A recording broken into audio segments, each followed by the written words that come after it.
Карманбек Кучкорбаевич, сизге мына элдин эң көп азыр таң калыштуу аткан суроосуна жооп берип койса, так жана кыска кылып туруп, жакшы жеткиликтүү кылып туруп.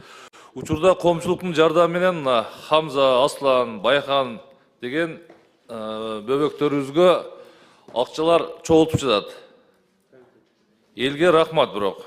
Мына президентибиз, урматтуу президентибиз Садыр Кожоевич баш болуп, мына активист жанагы жигиттер Аскар Авто Дубай деген жанагы Атакул Пайпай деген жигитибиз бар. Ошол жигиттер мына түп көтөрүлүп кыргыз. Мен өзүм да мына Нокатта кече жүрүп келдим. Айылдарда жүрөт, биздин өзүнүн айылда айыл башчылар чогултуп жүрүптүр. Биз да үй бүлөбүз менен ата-энем, бир туугандарым колунан келген немесин коштушу жанагы коробкасына. Эми ошол жерде айылдагы элдерде кызыктуу суроо болуп атат да. Бул кандай оору? Бул сейрекешүү сыма деген оору кандай оору экенин дейт. Бирок ошол ооруга керектүүчү Золген сыма деген кымбат дары кандай дары тактадыңыздарбы? Такта бербейсиздерби? 170 миллион сомдуктагы бир укол болобу деп ар кандай талкуу, барган жеринде эле ушу талкуу болуп атат. Ушул жөнүндө бир жакшы айтыңызчы, мына угуп турайлы. Саламатсыздарбы, урматтуу биздин депутаттарыбыз.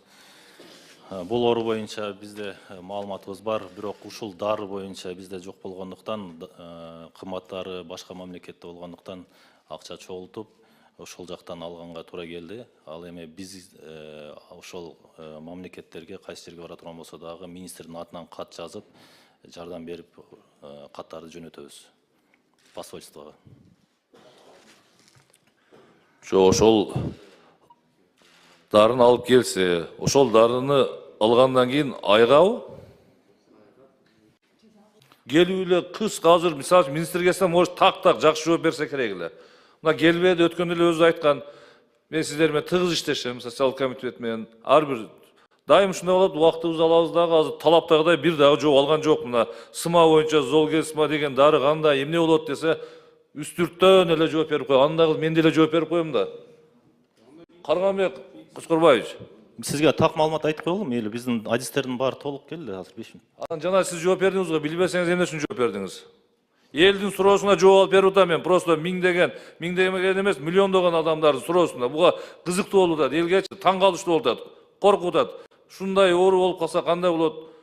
170 миллион деген бул айтканга оңойбу? Билбейм, мына элибизге рахмат. Кыргыз эли ушундайда түп көтөрүлүп жабышып, эми бул деген 1-2 баланын гана тагдырына чечилип калат.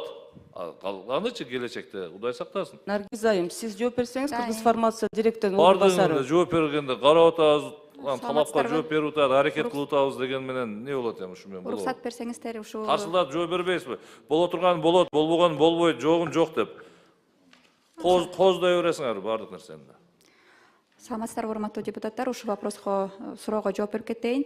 Сиз айтып аткан жана спинально-мышечная атрофия деп, оорусу сыма деп, былтыр фонд высоких технологийдан 100 миллион бөлүнүп берилген. Биз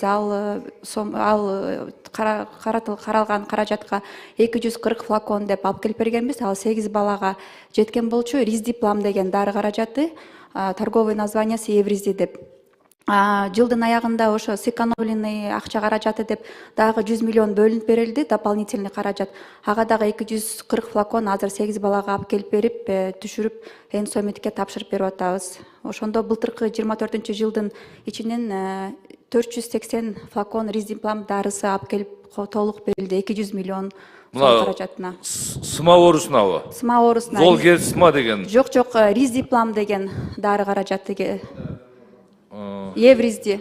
Заменитель эмес, бул оригинал.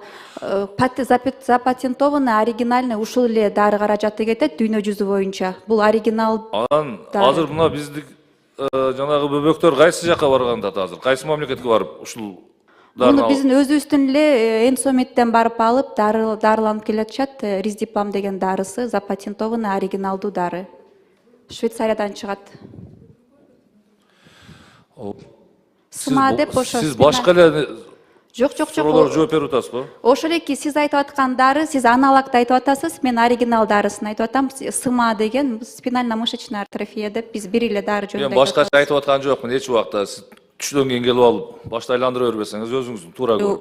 Наргиз айым, ошол дары берип атпайм суроону. Ошол дары Карганбек Кочкорбаевичка. оригинал. Анда угуп туруңуз. Запатентованный оригинал дарысын Анда угуп туруңуз. Башынан суроо берем мен сизге. Учурда коомчулуктун жардамы менен Хамза, Аслан, Байканга акча чогултуп жаткан. Бул сейрек кездешчү СМА деген оору кандай оору экен деп. Ошол ооруга керектелчү Золгесма деген кымбат дары кандай дарыны тактадыңыздарбы дейм. Ушул дары менен айып кетишине кепилдик бересиңерби десем, сиз баягы 480 флакон алып келдим, анан муну алып келдим, 100 миллион бөлүндү. 100 миллиону кайсыга бөлүндү? Сом менен айтып атасызбы, доллар менен айтып коюң. Бул жерде 2 миллион доллар жөнүндө сөз болуп атат. Бир дары 2 миллион доллар болуп атат. Так жооп бериң эми. Бир флакону. Кимиңер жооп бересиңер? Наргиз айым, сиз айткан азыркы дары дармек. Ушунду үйрөнүп калган. СМАга берилген биздин айландырып жооп берип туруп, Ошол- туруп элдин башына айландырып туруп кетип каласыңар. Анан элде башталат. Арзан эле турбайбы, дары ушул жерде бар турбайбы, даяр экен деген сөз чыгат. Сиз мага так жооп бериң. Мына Хамза Аслан Байканга керектелүүчү болуп аткан СМА деген ооруга Золгесма деген кымбат дары боюнча айттым мен сизге. Так жооп берсеңер. Туура суроо берип атасыз. Ошо СМА дегенге эми дүйнө туура болуп жүзү калды. боюнча эки эле ошо дары колдонулат. Сиз айткан дары, анан Риздиплам деген дары мындай доказательный медицинада экөө колдонулат. Анан жанакы Золмигрен да бул дары каражаты өзүнүн эффективнүүсүн көрсөткөн эмес, Риздиплам көрсөткөн запатентованный оригиналный дары деп Швейцариядан чыккан. Ошо дары каражатын Кыргыз фармация аркылуу 24-жылы 200 миллион сом каралып, ошо дары каражаты алынып келип берилди. Бүгүнкү күндө Энсомитке бердик. Риздиплам. Сиз вообще эле башка жакка кетип калдыңыз, жооп бере алган жоксуз. Мына биздин коллективдагы канаттандыңарбы суроого? Урматтуу депутаттар. Депутаттар канаттанбагандан кийин карапайым эл аякта угуп отурган баш түшүнгөн жок азыр. Башка дагы эле айландырып эле башка суроону жооп берип атасыз. Кыргызстан боюнча азыр канча ушу СМА менен ооруп аткан Канат Темирбекович, айтып бериңизчи. Бири да даяр эмес, жооп бере албайт. Көрдүңүздөрбү? Мына көрүп турасыздар. Канат Темирбекович жооп берем дегендей кылып атат, угуп көрөлүк, Ар бирин бирден угуп отура беребиз. Эми убакыт албай билгени жооп бербейби бу жердечи? Бу жерде толтура депутат отурат азыр. Суроолорун таптаяр кылып алып отурат мына. Совет Түркүстөнбекович, Канат мырза, сиз жооп бериңиз. Так жооп бергиле. Кимиңер так жооп бересиңер? Наргиз айым, себеби силер ушул дары боюнча бизде 30 канча бала азыр ооруктап атат? 28 бала. 28 бала. Мына силер эмне себептен ушул маселе болуп көтөрүлдү? 8 балага эле силер бир бул дарыларды алып бердиңиз, кайра да алып бердиңер, кайра да 16 плюс да 8 балага. Калган балдар эмне болду? Жетпей калды. Ошондуктан бул балдар аргысыз ушундай реклама менен чогултатат бул акчанычы. Себеби деген башка балдар деле да калып калды да. Силер ошолорду так аныктабай, ошондуктан силер ушул дарыларды толук алып берген жоксуңар. Эгерде алып бергенгерде ушундай маселе болмок эмес да. Жок, бул жооп бере албайтпы? Айландырып эле умунтуп жөн эле элементарный суроо жооп бере албайтат. Каяктан алып балдар азыр барабы ошол мамлекетке барып сайдырып келеби, же ушул жерде эле дарыны алып келип алып саябы десем, айландырып атат. Кыргызстандан Энсомиттен алып атышат бул дары каражатты. Мына жыйналып аткан акчага ушул жерден алышабы? Ооба, биздин Мына эл жыйнаган акчага, эл жыйнаган. Өкмөт бизден бюджет бөлүнүп Мен сизге дагы үчүнчү жолу суроо беремби кайра? Мен сизге кыргызча суроо берип атам. Учурда коомчулукта жардам менен Хамза Аслан Байканга акча чогултулуп жатат. Ушул чогултулган акча боюнча балдар дарыны кайсы жерден алып туруп, уколду кайсы жерден алат деп атам. Тиги чет өлкөгө барабы, же уколду алып келип берде саябы деп эмне эле айландырып атасыз кайра? Урматтуу депутаттар, мен жооп берсем болотпу, уруксатпы ушул суроого? Мен Жооп бериңиз. Нышанбаев Мирбек, дары каттоо бөлүмүнүн башчысымын департаментте. Относительно лекарственного препарата Золгенсма хочу сказать, что этот лекарственный препарат стоит в настоящий момент достаточно дорого, да, около 2 миллионов долларов, да, цена этого препарата. Вот. Этот препарат в настоящее время, по моей информации, да, по Кыргызстану получил только один ребенок, Вот. И эффективность этого препарата в настоящий момент составляет всего, то есть эффект у этого препарата наблюдается только у детей максимально до 2 лет и весом менее 13 килограммов. Кыргызча жооп бере албайсызбы? Кыргызча билбейсизби? Айылдагылар сурап атат бул суроону. Бүт 90% эл айылда жашап атат. Кыргызча жооп берип коюңбу? Түшүнүктүү болсун. Элдин суроосуна жооп алып берип атабыз. Бул өзүм үчүн алып аткан жокмун мен. Эл ушуга аябай кызыгып калды. Коркуп калды даже. Карманбек Кочкорбаевич, жооп ушундай дагы бермекчисиз. дары болобу деп бир немеси жанагы флакону 2 миллион доллар дегенди угуп элдин башы катып калды. Кудай сактасын. Так жооп берди десе бири жооп бере албайт. Бүгүн элде коомдо ызы чуу болуп атат. Коркушуп акчалар жыйнап, булар болсо бири даяр эмес. Карасаңыз сен жооп бер, сен жооп бер.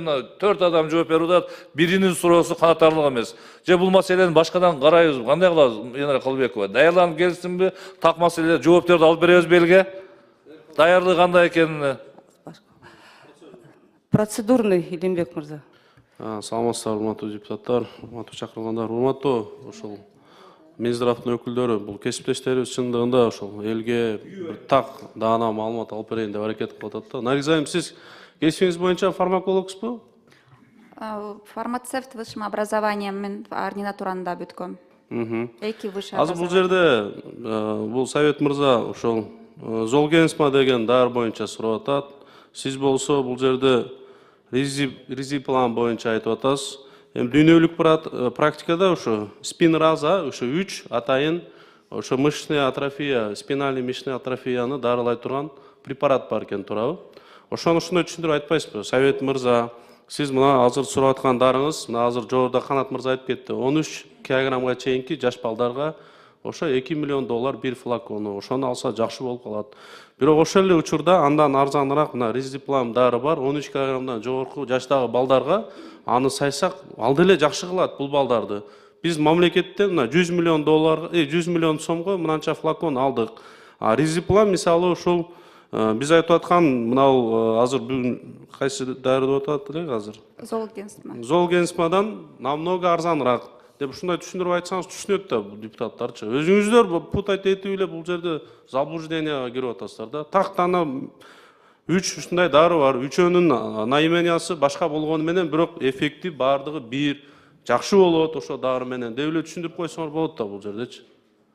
Арзаны анан эффективди көрсөткөн ошо Риздипам запатентованный дары каражаты Швейцариядан чыгат. Бул дары каражаттын бир флакону Суммасы канча? 5000 доллардан турат бир флакону. Ошол флаконду биз быйыл 24-жылы 200 миллионго 480 флакон бул 16 балага деп алып келип бердик. Негизи балдардын саны 28 бала ооруйт, кичине жетпей калды. Курс ошондо канча флакон алат бир бала? Аны Курс лечениясы. врачтар аныктап бериш керек канча кетет экенин. Ошо 240 флакон 8 балага эле кетет экен. 240 флакон 8 балага. Биз 480 флакон алып келип бердик 16 балага. А баланын саны 28 экен. Протоколду так билбейсиз. Врачтар айтып берет го. Эми мындайда азыр бул жерде коомдо ушундай бул резонанстный иш болуп, мына учурдан пайдаланып элибизге дагы ыраазычылык билдирсек, андай туура болот. Элибизден айлансак аздык кылат экен. Мына азыр 2 миллион эмес, 3-4 миллион кийинки 3 балага чейин азыр жетип атат каражат. Ошондуктан эми сиздер ушул тармакты бир күрөйт эткен министрлик катары сиздерде жок дегенде ошол депутаттар сурап калышы мүмкүн дегендин негизинде бир маалымат даярданып келишиңер керек эле да. Бул жерде сиздердин ошо даярдыгыңардын жоктугу, маалыматтын жоктугун так даана көргөзүп турасыздар бүгүнчү. Булар жооп бере албаган суроого элге жооп берди. Жооп алып берди да бир жакыныраак кылып, чындыкка жакындатып туруп. Бул маселени башкадан караш керек. Бул оюнчук эмес. Өтө шашпай, талкуулап туруп, булар дап-даяр болуп келсин. Анан кийин мына үчүнчүдөн мына айтып атат 5000 доллардан ошол эле немени берет, действияны 13 килограмм жогору жагы деп атат. Мына элге жана мындай кылып айтпай, башкача кылып айтып, биринен бири эстүү болуп барды элдин башын анан айландырат. Азыр эл түшүнбөй калат дагы айтат. 5000 долларлык дары болмок экен. Эмне үчүн бул 2 миллион бир флаконду 2 миллионго алып атабыз. Ага деген маселе жаралат да, тиги 100 миллионго келип муну мамлекет эле өзү карап кое турган маселе экен, туурабы? Мамлекет күчү Кудайга шүгүр кенен жетет. Болгону 28 бала экен. 5000 доллардан болсо бир немеси флакону. Бул маселе эмес. Ошону түшүндүрүү иштерини жүргүзүп элге айтып коюш керек. Чочулабаңыздар. Кээ биркиде могул 3 дары Золгенсмадан чыкар 2 дары бар. Резидемпан дейби? Резидеплан. Ушул дагы бирөөсүнүн спинраза деген. Бул дагы ошолордун заменители, кыжлат болбогула деп. Көп чочулап калды деми 2 миллион бир флакон дегенден элдер бардыгы паникага чыгып калат. Ошон үчүн суроолорго так жооп беришкен жок. Башта айлантышты, ар ким бирдемкени айтып атат. Мына Илимбек Кубанычбековичке рахмат. Элге башкадан жакшы так жооп алып берип коелу эми. Бүгүн булар кандай болду? Туура Кийинкиге айтасыз. калтырыш керек.